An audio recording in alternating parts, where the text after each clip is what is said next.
ঈমান কাকে বলে? যারা অদৃশ্যকে বিশ্বাস করবে। এখানে অদৃশ্য বলতে বোঝানো হয়েছে আমরা পৃথিবীর সকল কিছু দেখতে পেলেও আমরা আল্লাহকে দেখতে পাই নাকি? আসতে বলেন, দেখতে পাই নাকি? যা দেখিব না দু নয়নে, মানিব না তাহা গুরুর বচনে। এটা কি ইমানদারের কথা না নাস্তিকদের কথা? নাস্তিকদের কথা। এই পৃথিবীতে আমি আল্লাহকে দেখতে পাবো না, এই পৃথিবীর চর্ম চক্ষু দিয়ে আমি আল্লাহকে দেখতে পারবো না, এই ক্ষমতা এই চোখের নাই। তবে মৃত্যুর পর যখন বান্দা জান্নাত পেয়ে যাবে, জান্নাতে আল্লাহর দেখা আছে না নাই? জান্নাতে বান্দা আল্লাহকে দেখবে কেমন?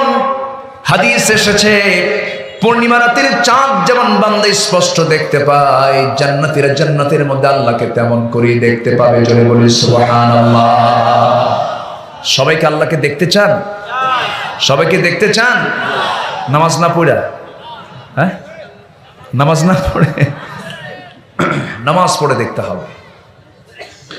আমাদের বাপদাদার বাড়ি কোথায় বলেন তো? আমাদের বাপদাদার ভিটা কোথায়? অনেকে কইছে মনিরামপুর। ভালো করে কম। আমাদের বাপদাদার ভিটা কোথায়? জান্নাত। জান্নাত থেকে আমরা এসেছি। আমাদের ব্যাকগ্রাউন্ড হলো আমরা জান্নাতের ফল খেয়েছি। সুবহানাল্লাহ বলবেন না? জান্নাতের পোশাক পরেছি, জান্নাতের নাজ নিয়ামত ভোগ করেছি দীর্ঘদিন। আমার মা আমার বাপ আদম এবং হাওয়া দুজনে ছিলেন, কিন্তু মিস্টার ইবলিস ওখানে ঢুকছে। বুঝলেন ভাই?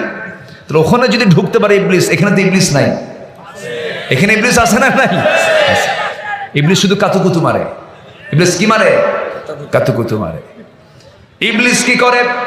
ثم لآتينهم من بين أيديهم ومن خلفهم وعن أيمانهم وعن شمائلهم ولا تجد أكثرهم شاكرين। জোরে বলুন আল্লাহু আকবার। তোমার বান্দাকে আমি শয়তান ডান থেকে বাম থেকে সামনে থেকে পিছন থেকে পাকড়াও করব। আল্লাহ বলছেন শয়তান তুই পারবি না, কারণ আমার বান্দা যেগুলো তারা কি করবে?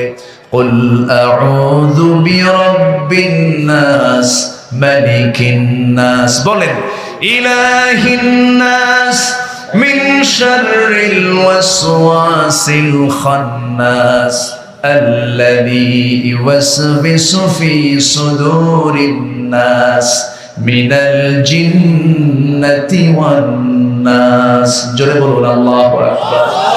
সূরার নাম কি? সূরা নাস। নাস মানে কি? মানুষ। নাস মানে কি? মানুষ। আমার মালিক কে? সেই মালিকের কাছে আমি আশ্রয় যখন নেব, আমাকে আশ্রয় দিবেন কে? আল্লাহ। শয়তান তুই পারবি না, সে আমার কাছে আশ্রয় চেয়েছে। ওয়া ইম্মা ইয়ানজাগান্নাকা মিনাশ শাইতানি নাজগুন ফাস্তাইদ বিল্লাহ। আল্লাহু আকবার। আমরা আশ্রয় চাইবো কার কাছে? আল্লাহর কাছে। সম্মানিত ভাইয়েরা, সম্মানিত বন্ধুগণ, তিনটি কাজ আমরা যদি করি, আল্লাহর অফিস থেকে আমরা একটা সার্টিফিকেট পেয়ে যাব, সিদ্দিক সার্টিফিকেট। কি সার্টিফিকেট? সিদ্দিক। এই খেতাবটা পাবো। একজন সাহাবীকে সিদ্দিক বলা হয়, সিদ্দিক আকবর। তিনি কে? বলেন কে? আবু বকর সিদ্দিক রাদিয়াল্লাহু। উনি কি আসলে সিদ্দিক আগে ছিলেন? আগে কি নাম ছিল? আবু বকর, কমপ্লিট নাম ছিল তার। কিন্তু সিদ্দিক খেতাব দিয়েছেন কেউ না, দিয়েছেন সাইয়েদনা মুহাম্মদ সাল্লাল্লাহু আলাইহি ওয়াসাল্লাম। কোন সময়? আহা, এটা আশ্চর্য মনে হয়। কি অবিচল আস্থা এবং বিশ্বাস, কি ঈমান হলে পরে তিনি অকপটে এই কথাটা বলতে পারেন। ওই সময় কিন্তু অনেক ঈমান হারা হয়েছে। আমার নবীজির জীবনে একটা শ্রেষ্ঠ আশ্চর্য ঘটনা ঘটিয়েছেন আল্লাহ তাআলা তাকে দিয়ে, যা পৃথিবীর কোনো মানুষের দ্বারা কখনো সম্ভব না। আমার নবীকে এ আকাশ পেরিয়ে, এরকম 7টা আসমান পেরিয়ে আরশ আজিমের মেহমান করেছেন আমার আল্লাহ তাআলা। জোরে বলি সুবহানাল্লাহ। পৃথিবীর কেউ কি এরকম সফর করেছে? কারো দ্বারা সম্ভব? সম্ভব না। এরকম যানবাহন কেউ পেয়েছে? পায় না। আমার নবীজিকে যখন মক্কার কাফের মুশরিকরা অবাঞ্ছিত ঘোষণা করছিল, দল নিবন্ধন সবকিছু বাতিল করে দিল, সেই সময় আমার নবীজি একদিকে আম্মাজান খাদিজাকে হারালেন, অপরদিকে নিজের পিতৃব্য যদিও কাফের কিন্তু নবীর পক্ষের মানুষ আবু তালেবকে হারালেন। নিঃসঙ্গ একটা একাকিত্ব ট্রাইন তিনি যখন পার করছিলেন, আল্লাহ বললেন জিবরাইলকে, জিবরাইল তাড়াতাড়ি চলে যাও, নিঃসঙ্গতাকে আমি দূর করে দিতে চাই, আমার বাড়ির মেহমান তাকে বানাতে চাই। একটু জোরে বলে সুবহানাল্লাহ, জোরে বলে সুবহানাল্লাহ। তাহলে আল্লাহ নিজে তাকে দাওয়াত দিচ্ছেন। আবার পক্ষান্তরে আরেকজন নবী আল্লাহকে দেখতে চেয়েছিলেন, সেই নবীর নামটা কি বলেন তো? বলেন কে? মূসা আলাইহিস সালাতু ওয়াস সালাম। তিনি দেখতে চেয়েও দেখতে কি পেয়েছিলেন? দেখতে পাইছিলেন না, তার চর্মচক্ষু দিয়ে তিনি দেখতে পান নাই। কিন্তু উনি আবদার করলেন, আল্লাহ আমি তোমাকে দেখার একটু চেষ্টা করি। আল্লাহ বলেন লান তারানি, কেমনে সম্ভব? লানে তাকিদ, কখনো দেখতে পারবা না। কিন্তু উনি বলছেন আল্লাহ একটু চেষ্টা করি আমি। আল্লাহ বলেন ঠিক আছে, তুর পাহাড়ে আয়। তুর পাহাড় ছিল তার বাড়ি থেকে 900 মাইল দূরে। তুর পাহাড়ের নাম শুনে মুসা মুসকে মুসকে হাসি মারলেন। আল্লাহ বলেন মুসা হাসো কেন? আল্লাহ তোমার কারবার দেখে হাসি। কেন? কামার বাড়ি এই জায়গায়, তুর পাহাড় 900 মাইল দূরে, তোমার মতলব ভালো না। জোরে কোন সুবহানাল্লাহ। আল্লাহ বললেন ঠিক আছে, কি করবা? কাল্লা আমি ছেঁচড়া কম না, আমি দৌড়ে দৌড়ে 900 মাইল যাবো। জোরে কোন সুবহানাল্লাহ। প্রেমিকার বাড়ি যদি 1000 মাইল দূরেও হয়, প্রেমিকের কাছে কি বেশি মনে হয়? এত জোরে না বললেন, লক্ষণ তো ভালো মনে হচ্ছে না। আচ্ছা, চলে গেছেন, দেখতে পাননি এবং বলতেছেন আল্লাহ মুসা পায়ে জুতা কেন? নাল কেন? পায়ে কেন জুতা? তোমার জুতা খোলো। আর আমার নবীকে আল্লাহ তাআলা নিজে দাওয়াত দিয়ে আরশ আযমের মেহমান বানায় বলছেন, হুজুর আমার হাবিব, আমার হাবিব আপনি জুতা খোলেন কেন? জুতা পরে আসেন। আল্লাহু আকবার বলেন। সে রাসূল কিনে আমার দেশে অনেক বুদ্ধিজীবী, কি জীবী? বুদ্ধিজীবী। 16 জিবি, 32 জিবি, 64 জিবি, 256 জিবি, এরা হলো কি? বুদ্ধিজীবী। বুদ্ধিজীবী না বুদ্ধি প্রতিবন্ধী, ঠিক কিনা?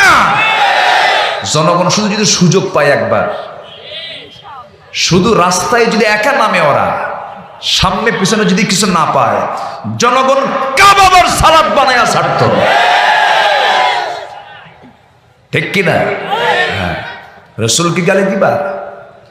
আমার বাপকে গালি দাও, আমাকে গালি দাও, আমার ভাইকে গালি দাও, সহ্য হবে। রাসূলকে গালি দিবি, জিহ্বা টেনে ছিড়বো আমরা। রাজি আছেন কারা কারা? হাত উঁচু করে দেখান মুসলমান।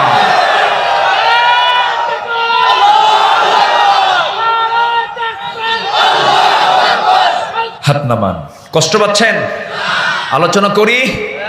কোনো আপত্তি, কোনো অসুবিধা? আমারও নাই, বলবো। আমাকে মাঝে মাঝে বিভিন্ন জায়গায় মাহফিলে গেলে বলে, হুজুর একটু দয়া করে একটু সুন্দর হেকমত করে একটু কথা বলবেন, পরিবেশ পরিস্থিতি ঝামেলা অসুবিধা। আমি বলি ঠিক আছে, আমি যতটুকু পারি কোরআনকে সামনে রেখেই বলবো, কারণ কোরআন ভালো কথা বলে, ঠিক কিনা বলেন? কোরআন তো সুদ খেতে বলে না। সুদ খেতে বলে? আমার দেশে সুদখোর আছে না নাই? আচ্ছা, আমার দেশে জেনা আছে না নাই? আমার দেশে ঘুষের কারবার আছে না নাই? আমার দেশে খুন খারাপি আছে না নাই? আচ্ছা, তাহলে আমি যদি এগুলোর বিরুদ্ধে কথা বলি, যারা খুন করে তারা কি খুশি হবে? যারা জেনা করে তারা কি খুশি হবে? যারা সুদ খায় তারা কি খুশি হবে? তাহলে আমার ওয়াজে, আমার আলোচনায় সবাইকে কি খুশি করা সম্ভব? যার ওয়াজে সবাই খুশি হয় ওটা কোনো ওয়াজই না, আওয়াজ। ওটার নাম কি? ওটা আলোচনা না, ওটা হচ্ছে আলুসানা। ওটা কি সানা? আলুসানা। আমার দেশে বহু ওয়াজ হয়, এমন সুর মারে, সুরের ঝংকারে জনগণের চোখে পানি, কেন্দে শেষ। ওয়াজ শেষে বলা হয় কি ওয়াজ বুঝলা? কানলাম ঠিক কিন্তু বুঝলাম না কিছু। আছে না নাই বলেন তো? এগুলো ওয়াজ করা যাবে না। ওয়াজ করতে হবে কার ওয়াজ? আল্লাহ। কোরআনে সব কার ওয়াজ? ইয়াইযুকুম লাআল্লাকুম তাযাক্কারুন। আল্লাহ তোমাদেরকে ওয়াজ করছেন যেন তোমরা এটাকে স্মরণ করতে পারো। আমার ওয়াজ শুনবো কার? আল্লাহর ওয়াজ। আমার ওয়াজ কিন্তু আপনারা শুনতে আসেন নাই। ওয়াজ মূলত কার? আল্লাহ তাআলা। একটু কান লাগান। সেই নবীজি আমার আরশে আজিম ঘুরে আসলেন, জান্নাত দেখলেন, জাহান্নাম দেখলেন, বোরাক রফরফ সব তার জন্য বরাদ্দ হয়ে গেল। বোরাক রফরফ তার জন্য বরাদ্দ হয়ে গেল। আমার নবীজি 27টি বছর কাটিয়ে দিলেন মেরাজ করতে গিয়া। 27 বছর তিনি পাড়ে দিলেন। 27 বছর পাড়ে দিয়ে তিনি যখন মক্কার মাটিতে যখন পাটা রাখলেন, যে ঘর থেকে বের হয়েছিলেন সেই ঘরের দরজার শিকল নড়তেছে, অজুর পানি গড়তেছে। অথচ এর মাঝে কেটে গেছে 27 বছর। দুনিয়ার টাইম মাত্র চলে গেছে 29 সেকেন্ড। এই যে আল্লাহ তাআলা তার হাবিবের জন্য আহ্নিক গতিকে বন্ধ করে দিলেন, বার্ষিক গতি স্তব্ধ থামায়া দিলেন, সকল গতিকে থামায়া দিয়া আমার নবীকে ইসরা করি মেরাজ করে ট্রেনিং দিয়া জান্নাত জাহান্নাম দেখা দিয়া দুনিয়াতে যখন চলে আসলেন, সকালবেলা যখন হয়ে গেল, কাকে বলবেন এই কথা? প্রথমে তিনি সাইয়েদনা আবু বকরকে বলেন, আবু বকর, আমি তোমাকে এমন একটা কথা বলবো, বিশ্বাস করবে কিনা জানি না। হুজুর আপনি কি বলতে চান বলুন। সঙ্গে সঙ্গে বলছেন, শোনো, আমি তো গত রাত্রিতে ইসরা করেছি। কি ইসরা করেছেন, কি ভ্রমণ করেছেন? আমি গত রাত্রিতে এই মক্কা মুকাররমা থেকে মসজিদ আকসায় চলে গেছি। মসজিদ আকসায় গিয়ে আমি সমস্ত পয়গম্বরদের নিয়ে আমি নামাজের নেতৃত্ব দিয়েছি আর শাজিম গিয়েছি। আমার মেরাজ হয়েছে। তোমার কি বিশ্বাস হয় নাকি? আবু বকর, তোমার মন্তব্যটা কি? সঙ্গে সঙ্গে তিনি কেঁদে কেঁদে বলছেন, ইয়া রাসূলুল্লাহ, আপনি আমাকে এমন করে প্রশ্ন করছেন কেন? আকাশের সূর্য উদয় যেমন সত্য, আপনার মেরাজও তার চাইতে বেশি সত্য। যেরকম সুবহানাল্লাহ। আমানু বিল্লাহি ওয়া রাসূলিহি, আমানু বিল্লাহি ওয়া রাসূলিহি। ঈমান আনতে হবে আল্লাহর উপরে এবং তার রাসূলের উপরে। শর্ত দিয়া না দলিল দিয়া? কি শর্ত দিয়া না দলিল দিয়া? অনেকে আল্লাহকে মানতে চায় শর্ত দিয়া। কি দিয়া? যুক্তি দিয়া মানতে চায়। যুক্তি দিয়ে আল্লাহকে মানলে হবে না, দলিল দিয়ে আল্লাহকে মানতে হবে মুসলমান। কষ্ট হচ্ছে আপনাদের? জি। তাহলে 1 নাম্বার পুঁজি হলো, মাইকের একটা এক্সট্রা নয়েজ হয় কেন? সাউন্ডটা বন্ধ করে দেন। 1 নাম্বার পুঁজি হলো, আমরা ঈমান আনবো কার উপরে? এক জায়গায় না সব জায়গায়? এক জায়গায় না সব জায়গায়? নামাজে আল্লাহকে মানলাম, কিন্তু ব্যবসা বাণিজ্যে আল্লাহর আইন আছে না নাই? আছে না নাই? পরিবারে আল্লাহর আইন আছে না নাই? আমি নিজে নামাজি, আমার বউ পর্দায় থাকে না, দায়ুস হবে কে? দায়ুস কি বউ হবে না স্বামী হবে? আচ্ছা। নিজের মেয়ে পর্দা করে না, নিজের মেয়ে পর্দা করে না, দায়ুস হবে কে? মেয়ে না মেয়ের বাবা? নিজের বোন পর্দা করে না, দায়ুস হবে বোন না নিজের ভাই? ভাই দায়ুস হয়ে যাবে। তাহলে ওরা করবে অকর্ম, ওরা করবে পাপ, আর এটার দায় পড়বে আমাদের উপরে। অতএব প্রত্যেকের দায়িত্ব, মা বোন নিয়ে, স্ত্রী নিয়ে সবার মধ্যে দায়িত্ব আছে না নাই বলেন তো? আছে। এই সমস্ত বিষয়গুলো আমরা একটু খেয়াল করার চেষ্টা করব। জোরে বলি ইনশাআল্লাহ। রাসূল বললেন, আবু বকর, তুমি যখন বিশ্বাস করেই ফেলেছ, আজকে তোমাকে একটা খেতাব দিলাম, যে খেতাব আল্লাহও দিয়েছেন ইমানদারকে। আমার পক্ষ থেকে আমি তোমাকে স্পেশাল খেতাব দিলাম, আজকে থেকে তোমার নাম আবু বকর সিদ্দিক হয়ে গেছে। আল্লাহু আকবার বলেন। এই জন্য আল্লাহ এবং রাসূলের বিশ্বাসের ক্ষেত্রে কোনো শর্ত আরোপ করা যাবে না। আমার ভাইয়েরা, 3টা কাজ আমরা করব। একটা আমরা শিখে নিলাম, ইমানটা আমরা মজবুত করে ফেলবো। চেহারা সুন্দর দিয়ে কি করবেন? আমি একটু কালো, আমার রবিউর একটু ধলা, দেখেন না কি সুন্দর চেহারা, একদম মালটা ফলের মতো। বলি আলহামদুলিল্লাহ। সুন্দর চেহারা, একদম মাথা থেকে পা পর্যন্ত সব সুন্দর। সূরাতে ইউসুফ, আলহামদুলিল্লাহ। আমি তো ভাঙ্গা সুরা মানুষ, কয়েকশোটা গোশত আছে গায়ে। আমি আজীবন আমি দেখি নাই কোনোদিন যে আমার ওজন একটু বাড়ছে, বুঝলেন? আমি এরকমই আছি, আমি এরকমই থাকতে চাই, কারণ দৌড় মারতে সুবিধা। ও তো দৌড় মারতে নিলে 3 হাত মাইরাই সিধ হয়ে পড়ে যাবে। সম্মানিত ভাইয়েরা, কষ্ট পাচ্ছেন নাকি আপনারা? এই যে কালো, এই যে ধলা, এগুলো সব কার সৃষ্টি বলেন তো? আসতে বলবেন না, কার সৃষ্টি? বউ কালো হয়েছে, ছেলেটা একটু সুন্দর, বউ কালো, বিয়ে করছে, নসিবে ছিল, হয়ে গেছে। 3 দিন পর কান্দে। এই কান্দ কেন? আমার কপালে ভালো নাই। কেন, কি হয়েছে? শখ করে বিয়ে করলাম, ভাবছিলাম বউটা সুন্দর পাবো, কিন্তু বউটা আবার কালো হয়ে গেছে। আর সুমনের বউটা দেখতে কত সুন্দর, দেখেন নজর গেছে সুমনের বউয়ের দিকে। আচ্ছা, সুমনের বউয়ের দিকে নজর গেলে দুনিয়ার রাজধানী আনলেও কি সে কি কখনো সুখী হতে পারবে? আসতে বলে, সুখী হতে পারবে? পারবে না। নজর দিতে হবে অন্যের বউয়ের দিকে না নিজের বউয়ের দিকে? নিজের বউয়ের দিকে নজর দিতে হবে। আবার কিছু কিছু মহিলা আছে, আজকে মাহফিলে মহিলারা আসছে নাকি? আসছে মহিলারা। কিছু কিছু মহিলা আবার সুন্দরী আছে, স্বামীটা কালো। স্বামীটা কি কালো? মাঝে মাঝে স্বামীকে কিছু হলেই খোঁটা মারে, শোনো তুমি আমার চেহারাটা একটু দেখো আর তোমার চেহারা একটু মিলাও, একটু আয়নায় চোখ রাখো তো। না রবিউল, একটু আয়নায় চোখ রাখো। আমার যে রূপ আর তোমার যে রূপ, তোমার সঙ্গে আমার যে বিয়ে হয়েছে, এ তোমার 14 গোষ্ঠীর কপাল। এরকম বলার মতো মহিলা আছে না নাই? আচ্ছা, এই বেশি কিসের? ওই সাইডে মহিলারা আছে, এই জন্য বেশি বেশি কয়, দেখছেন? এগুলো বলা যাবে না। অনেক মা ভালো আছেন, আছে না নাই বলেন তো? আছেন না? মা, আপনার স্বামীটা তো কালো, আপনার স্বামী নিজে বানায় নাই, আপনার স্বামীকে কালো বানিয়েছেন কে? আপনার স্ত্রী একটু কালো হয়েছে, একটু খাটো হয়েছে, একটু দেখতে বাহ্যিকভাবে একটু অসুন্দর হয়েছে, কিন্তু ওই কালো স্ত্রী বানানোর কারিগরটা কে? আল্লাহ। আসতে বলবেন না, কে? আল্লাহ। আল্লাহ বানিয়েছেন। আপনি যদি তাকে কালো বলে গালমন্দ করেন, আল্লাহর সৃষ্টিকে আপনি গালি দিচ্ছেন। এটা বলা যাবে না। যা আছে বলে ফেলতে হবে আলহামদুলিল্লাহ, আলহামদুলিল্লাহ।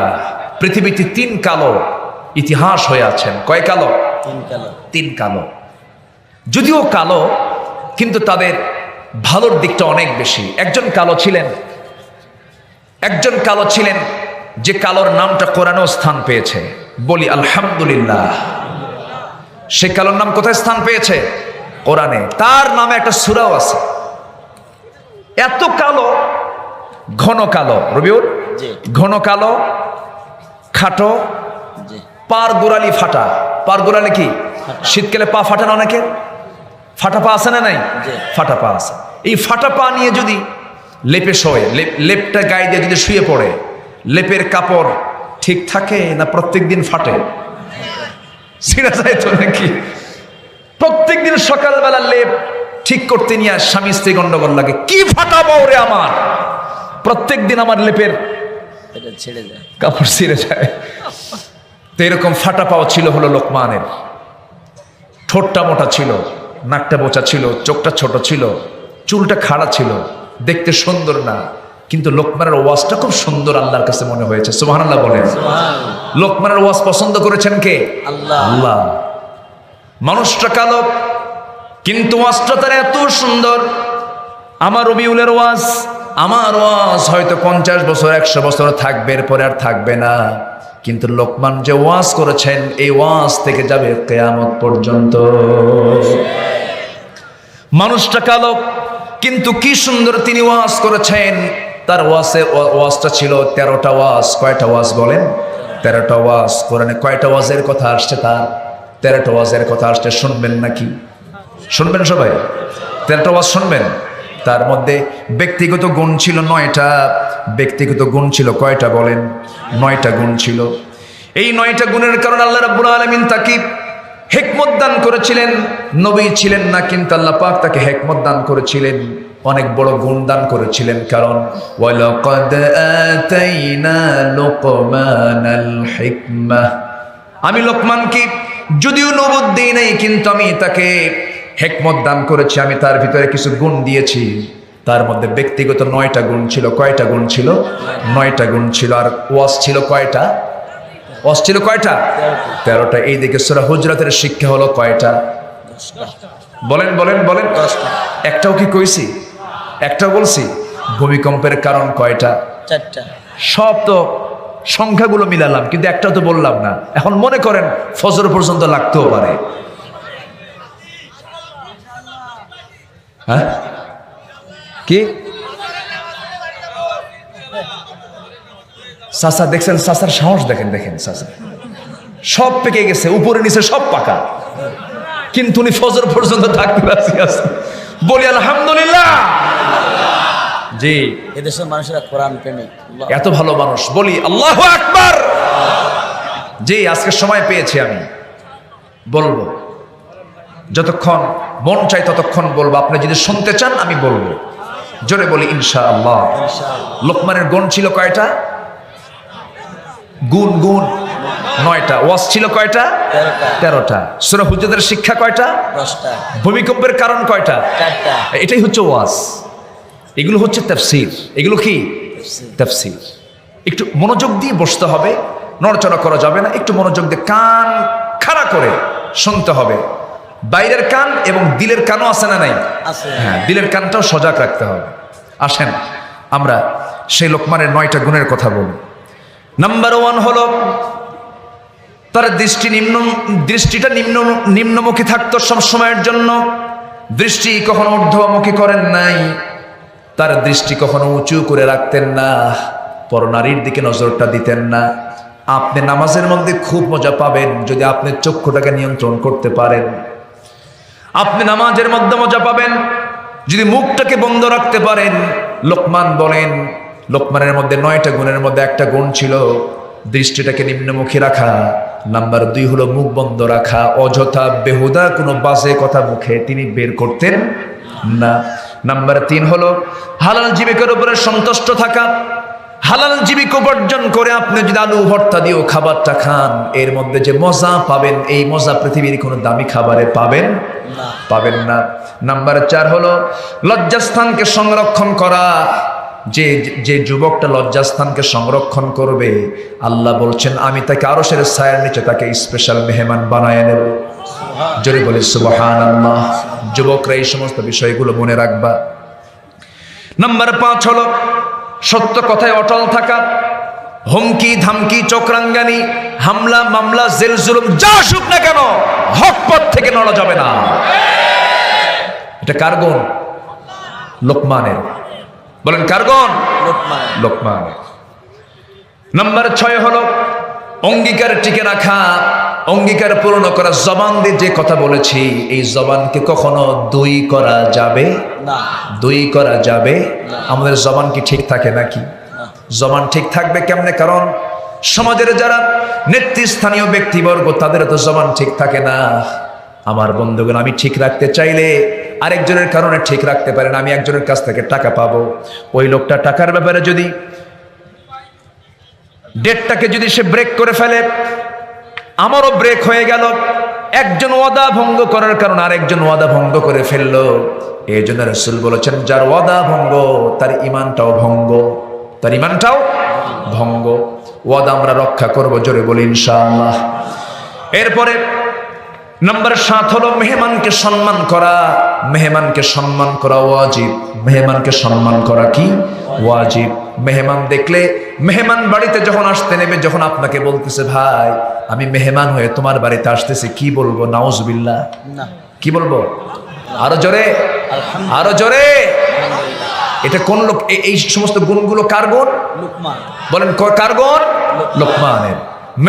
একজন মহিলাই দেখেন, মেয়েকে বিয়ে দিল, ছেলেকে বিয়ে করালো।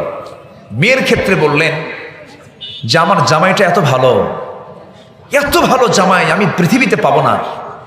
আমার মেয়ে খুব সুখী আমার জামাইয়ের জন্য। আমার মেয়ে যা বলে আমার জামাই তাই করে। এমনকি আমার মেয়ের জামা কাপড় চোপড়গুলো ধুয়ে দেয় আমার জামাই, এত ভালো। কিন্তু আমার ছেলেটা মানুষ হলো না। আমার ছেলে শুধু তার বইয়ের কথা শোনে। কি কথা কি বুঝতেছেন? আমার ছেলে শুধু বইয়ের কথা শোনে। আমার ছেলে বউ যা কয় তাই শোনে। তাহলে ওয়াজ করলো কয়জন? কথা বললো কয়জন? একজন মহিলার মুখে কয় কথা হলো? আচ্ছা, দুই কথা যে মহিলার মুখ থেকে বের হয় এটা কি ইমানের মুখ না মুনাফিকের মুখ? বলেন কার মুখ? বলেন মুনাফিকের মুখ। বেটার বউরা আমার ওয়াজে দারুণ খুশি, হুজুর ভালো করে কারণ শাশুড়ির জ্বালায় থাকতে পারতেছি না। আবার শাশুড়িরা মনে মনে চিন্তা করতেছে যে হুজুরে নিয়ে আসছো জীবন আর এখানে আনবা না। আমার আম্মারা যারা আসছেন, আপনার মেয়ের সুখ যদি আপনি দেখতে চান, আপনার মেয়েকে আপনি অন্য ঘরে পাঠিয়েছেন, আপনার মেয়ের সুখ যদি আপনি দেখতে চান, অন্য বাড়ি থেকে যে মেয়েটা নিয়ে আসছেন তার সঙ্গে ভালো আচরণ করেন, ঠিক কিনা? এই অশান্তি কিন্তু একটা বড় অশান্তি, বড় অশান্তি। মেয়েদের এই ক্ষেত্রে কিছু কৃপণতা আছে। তারা ভাবে যে আমার ছেলেটাকে মনে হয় আমার বেচার বউ নিয়েই নিছে, এরকম ভাবে না, কিছু ভাবে না। এই ক্ষেত্রে ছাড় দিতে হবে। আল্লাহ তুমি আমার মা বোনদেরকে এগুলো বোঝার তৌফিক দিয়ে দাও। জোরে বলি আমিন। গন্ডগোল যদি লেগেই যায় ছেলে কি বেটার বউ আর শাশুড়ি, এই ক্ষেত্রে ছেলের কিছু দায়িত্ব আছে না? নেই, আছে। দুজনকে ব্যালেন্স করবে। মাকে বুঝাবে একরকম, বউকে বুঝাবে আরেক রকম করে। বউকে বলতে হবে দেখো বউ তো পাল্টান যায়, মা তো পাল্টান যায় না। দেখছেন, একটা ওয়ার্নিং দিয়ে দিলেন, অনেকটা সোজা হয়ে যাবে। মা তোমার একটাই, কিন্তু বউ তো পাল্টান যায়, এখন কি করি দেখো, বুঝালেন। আবার মার কাছে এসে বলবেন মা আমি তোমার পেটে কয় মাস ছিলাম? 9 মাস। তোমার কি আরামের দিনগুলো কাটছে না? খুব কষ্ট করছি বাবা, ডেলিভারি যন্ত্রণা সহ্য হয়েছে, খুব কষ্ট করছি, দুধ খাওয়াইছো 2 বছর। আমি তোমাকে আম্মা ডাকছি কোন দিন? তুই প্রথমে কিছুই ডাকিস নাই, 3 বছর তোর মুখে ডাকই নাই। তোর এই ডাকটা পাওয়ার জন্য 3 বছর অপেক্ষা করে এরপরে তুই আমাকে ডাকছিস আম্মা। আচ্ছা, আমার বউটা বিয়ে যেদিন হলো, বিয়ে হওয়ার পরের দিনই তোমার সামনে এসে ডাকছে আম্মা, একদিনে ডাকলো আম্মা, তুমি এরপর খুশি হও না কেন? কি ঠিক কিনা বলো? এটা বুঝাবে, বুঝলে তারা বুঝবে, শিখবে। জোরে বলি ইনশাআল্লাহ। আল্লাহ তুমি এলাকার মা বোনদেরকে কবুল করো, জোরে বলি আমিন। আসেন আমরা দোয়া করি। আমরা চাইবো কার কাছে? আল্লাহর কাছে আমরা চাবো। যুবকরা অনেক আয়োজন, অনেক কষ্ট করেছে, মেহনত করেছে, তুমি তাদের মেহনতকে তুমি আল্লাহ কবুল করো, এই মাহফিলকে তুমি আল্লাহ কবুল করো। জি, আমার ভাইজান তার আব্বা আম্মার জন্য দোয়া চেয়েছেন। আল্লাহ তুমি তার আব্বা আম্মা কে বেঁচে আছেন? তারা দুজনে মারা গেছেন। আল্লাহ তুমি দুজনকে জান্নাতের মেহমান বানাও, জোরে বলে আল্লাহুম্মা আমিন। আমার ভাইটার মুখের দাড়িটা অনেক সুন্দর, আমার দাড়ি তো 2-1টা আছে, ওনার দাড়িটা অনেক সুন্দর, লম্বা করলে ভালো হয়। হ্যাঁ, যে দাড়িটা ছেড়ে দিবেন, না যে দাড়ি ছেড়ে দিয়ে দেবেন ইনশাআল্লাহ, একদম বড় হয়ে যাবে। দাড়ি ছোট না বড় দরকার? বড়। দাড়িতে ভিটামিন সমৃদ্ধ দাড়ি হওয়া দরকার। দাড়ি ছোট হলে তো ভিটামিন কমে গেল, বড় হলে ভিটামিন বেড়ে গেল। জি আল্লাহ তুমি বোঝার তৌফিক দাও, জোরে বলি আল্লাহুম্মা আমিন। আসুন দোয়া, আপনি দোয়া করে দেন। আপনি করেন? আমি করব? জি আমি করব। জি আমরা আসুন আমরা দোয়া করি। জি কই বলি আল্লাহুম্মা সাল্লি আলা মুহাম্মদ ওয়া আলা আলি মুহাম্মদ কামা সাল্লাইতা আলা ইব্রাহিম ওয়া আলা আলি ইব্রাহিম ইন্নাকা হামিদুম মাজিদ। اللهم بارك على محمد وعلى آل محمد كما باركت على إبراهيم وعلى آل إبراهيم إنك حميد مجيد। যে আসুন আমরা দোয়া করি। হুজুর একটা জন প্রশ্ন, এর প্রশ্ন না অবশ্য, বলেছেন হুজুর ছেলে বেকার ছেলের সাথে মেয়ের বিয়ে দিতে চায় না, এখন করণীয় কি? এটাতে একটা নতুন ওয়াজ শুরু হলো। এই ওয়াজ তো আমার আলোচনা আছে, এর উপরে অনেক আলোচনা আছে। আমি বিয়েতে উদ্বুদ্ধ করি, বিয়েতে উদ্বুদ্ধ থাকা দরকার। অনেক মেয়ের বাবা আছে এরকম, সরকারি চাকরি হবে না তো, সরকারি চাকরির বেতন কম, সরকারি চাকরি হবে কিন্তু উপরিয়া কামাই আছে নাকি? এরকম কিছু মুরব্বী আছে না নাই বলেন তো? আচ্ছা না, এটা মনে করা যাবে না। আপনি বিয়ে দিবেন মেয়েকে সম্পদ দেখে না চরিত্র দেখে? সম্পদ দেখে না চরিত্র দেখে? চরিত্র দেখে মেয়েকে বিয়ে দিবেন, দেখবেন আপনার মেয়ে সুখী হবে। আর শুধু সম্পদ দেখবেন, সুখ পাবেন না, আনন্দ পাবেন না, কিলাকিলি পাবেন, মোহাব্বত পাবেন না। আল্লাহ তুমি গার্জিয়ানদেরকে এগুলো বোঝার তৌফিক দিয়ে দাও। যিনি বেকার আছেন, বেকার বলতে কোনো শব্দ নেই, সবাইকে প্রমোটার হতে হবে, উদ্যোক্তা হতে হবে, নিজেই কোনো কিছু সৃষ্টি করতে হবে, সৃজনশীলতা নিয়ে আসতে হবে। যোগ্যতা প্রতিটি মানুষের ভিতরে কে দিয়েছেন? আল্লাহ। এক একটা মানুষ এক একটা পৃথিবী, বলি আলহামদুলিল্লাহ। এক একটা মানুষকে এক একটা পৃথিবী। বেকার শব্দ নিয়ে আসা যাবে না। আপনি ছোট হোক বড় হোক, আপনাকে উদ্যোক্তা হতে হবে। আপনি একটা কাজ করবেন, কোনো কাজ পৃথিবীতে ছোট নাই, বলি আলহামদুলিল্লাহ। কামার ছিলেন খাব্বাব, কৃষক ছিলেন আদম, কামার ছিলেন দাউদ আলাইহিস সালাতু ওয়াস সালাম, কাপড় সেলাই করতেন ইদ্রিস আলাইহিস সালাতু ওয়াস সালাম। পৃথিবীতে কোনো কাজ ছোট বলতে নেই। আপনি ওয়ার্কার হবেন, শ্রমিক হবেন, শ্রমিক ছিলেন মুহাম্মদ সাল্লাল্লাহু আলাইহি ওয়াসাল্লাম। মানুষের বাড়িতে কাজ করেছেন তিনি। রাইল বাকার, রাইল গনাম, তিনি ছাগল চড়িয়েছেন। পৃথিবীর সকল পয়গম্বর ছাগল চষিয়েছেন। আমরা শ্রমিক হব, আমরা কাজ করব, জোরে বলি ইনশাআল্লাহ। জি, বেকার শব্দ থাকবে না। তাহলে কি থাকবে না? বেকার শব্দ থাকবে না। জি,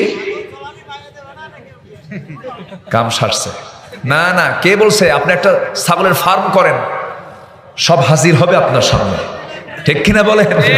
হ্যাঁ, ছাগলের ফার্ম করেন, কেন হবে না? আপনি ও ফার্মের মহাজন হয়ে যাবে, হ্যাঁ, এমডি হয়ে যাবে, ম্যানেজিং ডিরেক্টর, হ্যাঁ, বিয়ে হয়ে যাবে, কোনো সমস্যা নাই, বলি আলহামদুলিল্লাহ। শোনেন, ওই গ্রামের মানুষ সকালবেলা সামনে যা পায় খাওয়া দাওয়া করে, সকালবেলা খায়, নাস্তা করে না। আর শহরের মানুষ কি করে? নাস্তা করে। তা নাস্তা করতে গেছে গ্রামের মানুষ, দেখেছে মূলা, দেখে কি মূলা ছিলেন কি, মূলা দিয়ে এই মূলা আবার নাস্তা হয়? কি কথা কি বুঝতেছেন? তো বিষয়টা হলো, যে যেভাবে এটাকে নেবে, পৃথিবীর কোনো কাজকে আমরা ছোট চোখে দেখবো না, সব কাজগুলোই বড় চোখে দেখবো, জোরে বলি ইনশাআল্লাহ। রিক্সা চালানো কি ছোট কাজ? না। ভ্যান চালানো কি ছোট কাজ? শ্রম দেওয়া কি ছোট কাজ? না, কোনোটাই ছোট কাজ না।